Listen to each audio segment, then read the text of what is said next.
Hi everybody, welcome back to Living Between Paychecks Kitchen. I'm Oz. Jack and Letty are still at Lake Jackson because we're still doing the COVID stuff, so we're doing this one from my kitchen again. This is something I used to really enjoy, like the shake and bake stuff. My oven's busted, so I wanted to try it on a stovetop just to do in the fried stuff, and this turns out really well. So I'm just going to do a whole meal, like really quick stuff on the side of it, because this is really easy because we've done a lot of battering stuff. You can look it down, we'll probably have links up in the thing. But we're going to get into this and start this. Before we do, be sure to like, share, subscribe, ring the little bell, the little notifications when we try to do these on Tuesdays and Fridays. We usually do it on Tuesdays and Fridays, and we try to do them at 11 o'clock in the morning, but we've been running late because of the COVID stuff. So please don't hold that against us, but if you ring the bell, you'll get notifications when we upload these. Check us out. And let's get into it. Alright, man, not a lot of stuff this time. Relatively simple. You're going to need some pork cutlets, man. The thinner the better, because they cook better. I was able to get these for $4.30-something over at the HEB, man.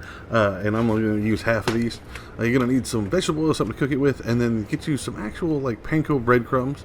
You're also going to need 2 eggs to put that in. Now, the packet mashed potatoes and packet gravy, yeah, I know there's a way to do it and do it from scratch, but I'm horrible at it. I always screw it up. So I just get the packet stuff, because all I need to do is add water. Speaking of which, you're going to need just a little bit of water for both of these things, for the potatoes and the thing.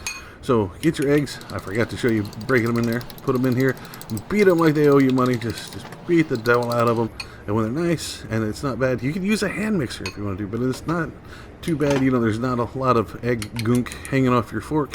You're set. So, I usually take 2 plates. You can get a plate with like an edge or like a bowl kind of thing, or one of the Tupperware things where you gotta outsmart the package thing, or out strength it. I couldn't get it open.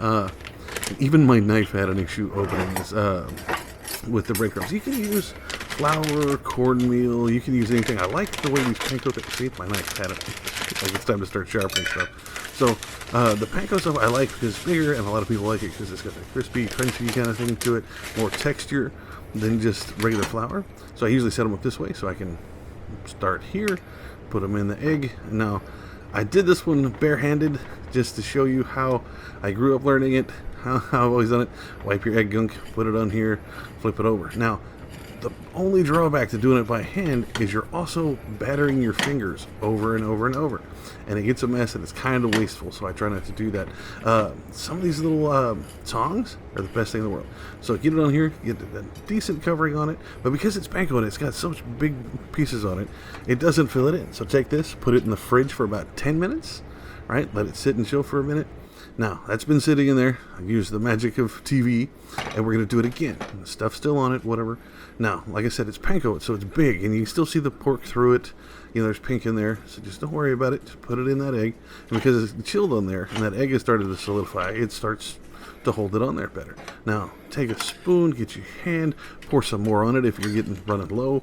I think this was the lemon pepper stuff, but if you get the plain stuff or use a flour, you can season it right now. Right? So once you get it on there, just put it on there. See, only a little bit shakes off and set it off. So you're just double battering is what you're doing. So once you get all of those, run through there twice, right? You're going to make a mess, I'm sorry.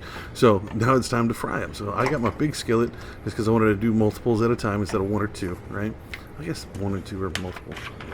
But so get your cooking oil. Now this is about half a cup. I don't know what that is in liters or milliliters or any of that crap because I'm from Texas. So it's just enough to cover. And once you put it on medium heat, I tested it with just a little bit of the crumb you can see there. What you want it to do is bubble but not spatter. You don't want it all over the place. I was able to fit 4 here at the same time because of the heat and the dispersion. The ones in the middle cook faster. You just got to keep an eye on. I'm going to change the camera here so you get a better look at it. But you put these on here, you want to do them about anywhere between 3 and 5, depending on how brown you want them. 3 to 5 minutes per side. That'll make sure the pork is nice and cooked. Careful, it's hot. You notice I just burned a little crap out of myself. So go ahead and flip these over. Yep, the grease is still hot. So be very, very careful when you're doing this part. These tongs, these spatula tongs are the best thing in the world. Just use those. Go ahead and make sure it's all flipped over. Then again, like I said, these are 3 to 5 minutes per side. Make sure it's nice and brown, crispy on the outside, and the pork will be perfectly cooked on the inside. Pull those off. And now it's time to do our fancy pots here. Some people call it a saucepan. It's a pot, man. Anything with a tall side on it is a pot. Anything short is a pan. That's just how I grew up. That's what we're doing. So you want to put these at about high because you want it to boil. 2 cups in one, 1.5 cups in the other. Right? One with your 2 cups is going to be for your potatoes. You turn them up. Excuse my wire there. I didn't realize that was hanging down in the background. So now the 2 cups is boiling. So just go ahead, turn it off, and put that powdered potato stuff, your instant potato stuff, directly in it. Now, just stir it, remove it from heat, and you should be done. Now, I have this non-stick thing, so don't use a fork. Use a spoon. It mixes itself really well. It's just as long as all the powder is wet and all the potato is reconstituted. That's mashed potatoes, man. It's instant mashed potatoes. Like, that's all it is. Right? With just less work than actually beating the hell out of potatoes yourself. Right? And then lick the spoon.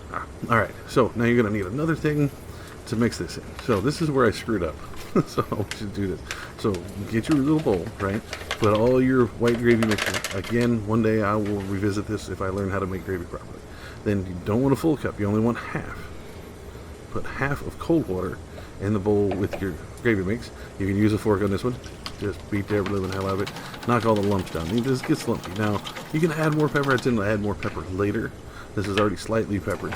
Now, you got your boiling cup and a half, and mix that first cold stuff into the boiling stuff. I don't know why. I don't know if it's witchery or some kind of deal grandmother made with the devil, but that's just how we do it. Beat it, and it'll start to solidify. You see it starting to stick to the fork, or leave that white coating on it. Leave it from heat, it'll cool off, and it's just like regular gravy, man.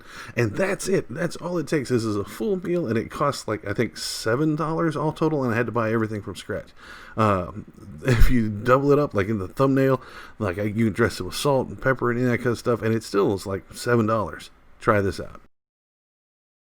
And there you have it, man. Another way to fix pork chops is not necessarily shake it, bake, and you cook it on stovetops instead of bacon and all that crap.